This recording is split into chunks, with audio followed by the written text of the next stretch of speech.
फिर याकूब ने अपने पुत्रों को बुलाकर कहा, इकट्ठे हो जाओ कि मैं तुम्हें बताऊं कि अंत के दिनों में तुम पर क्या बीतेगा। याकूब के पुत्रों, इकट्ठे होकर सुनो, अपने पिता इस्राएल की ओर कान लगाओ। रूबेन, तू मेरा पहलौठा है, मेरा बल और मेरे पौरुष का पहला फल है। तू प्रतिष्ठा का और शक्ति का उत्तम भाग है। तू जल के समान अस्थिर है। तेरा ज्येष्ठ न रहेगा, क्योंकि तू अपने पिता की खाट पर चढ़ा और तूने उसे अशुद्ध किया। वह मेरी रखैल की खाट में गया। शिमोन और लेवी तो भाई हैं। वे उपद्रव के हथियारों के कारण परस्पर संबंधित हैं। मेरा जीव उनकी सभा में नहीं जाएगा। मेरी महिमा उनके लोगों के साथ जुड़ी हुई नहीं होगी, क्योंकि उन्होंने अपने क्रोध में मनुष्यों को घात किया है और अपनी ही इच्छा में होकर बैलों को पंगु किया है। धिक्कार उनके क्रोध पर, क्योंकि वह प्रचंड था, और उनके रोष पर, क्योंकि वह निर्दयी था। मैं उन्हें याकूब में अलग अलग और इस्राएल में तितर बितर कर दूंगा। यहूदा, तेरे भाई तेरा धन्यवाद करेंगे। तेरा हाथ तेरे शत्रुओं के गर्दन पर होगा। तेरे पिता के पुत्र तेरे सम्मुख दंडवत करेंगे। यहूदा, मेरे पुत्र, तू सिंह का बच्चा है। तू अहेर करके उस पर खड़ा हुआ है।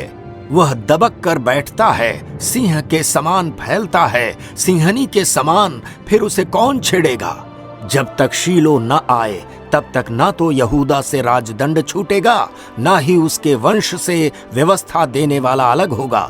लोग उसी की आज्ञा मानेंगे। वह अपने गदहे को दाखलता में और गदही के बच्चे को उत्तम जाति की दाखलता में बांधा करेगा। उसने अपना वस्त्र दाख मधु में और अपना पहरावा दाखों के रस में धोया है। उसकी आंखें दाख मधु सी चमकीली और उसके दांत दूध से भी श्वेत होंगे। जबूलून समुद्र के छोर पर निवास करेगा। वह जहाजों के लिए बंदरगाह का काम देगा और उसकी सीमा सीदोन तक होगी। इस्साकार एक बलवंत गदहा है, जो पशुओं के बाड़ों के बीच में दबका रहता है। उसने एक विश्राम स्थान देखकर कि अच्छा है, और एक देश कि मनोहर है। अपने कंधों को बोझ उठाने के लिए झुकाया और बेगारी में दास का सा काम करने लगा। दान इस्राएल का एक गोत्र होकर अपने जाति भाइयों का न्याय करेगा। दान मार्ग में का एक सांप और रास्ते में का एक नाग होगा, जो घोड़े की नली को डसता है, जिससे उसका सवार पछाड़ खाकर गिर पड़ता है। हे यहोवा, मैं तेरे उद्धार की प्रतीक्षा करता रहूंगा।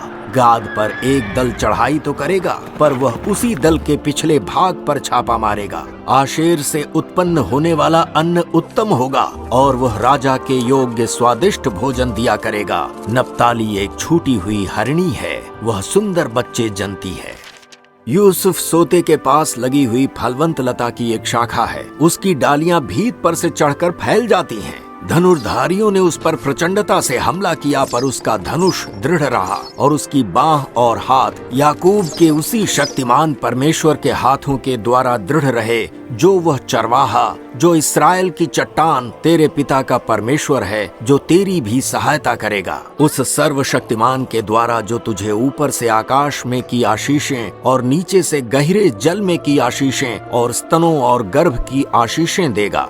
तेरे पिता के आशीर्वाद मेरे पितरों के आशीर्वादों से अधिक बढ़ गए हैं और सनातन पहाड़ियों के छोर तक बने रहेंगे।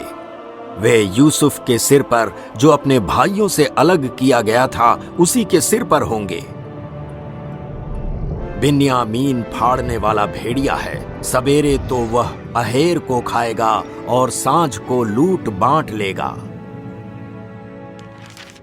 इज़राइल के 12 गोत्र यही हैं, और उनके पिता ने जिस जिस वचन से उनको आशीर्वाद दिया वे यही हैं। एक एक को उसके योग्य आशीर्वाद के अनुसार उसने आशीर्वाद दिया। तब याकूब ने यह कहकर उनको आज्ञा दी, मैं अपने लोगों के साथ मिलने पर हूँ, इसलिए मुझे मेरे बाप दादों के साथ मिट्टी देना, अर्थात उसी गुफा में जो कनान देश में ममरे के सामने वाली मकपेला की भूमि में है, जिसको अब्राहम ने हित्ती एप्रोन के हाथ से इसीलिए मोल लिया था कि वह कब्रिस्तान के लिए उसकी निज भूमि हो।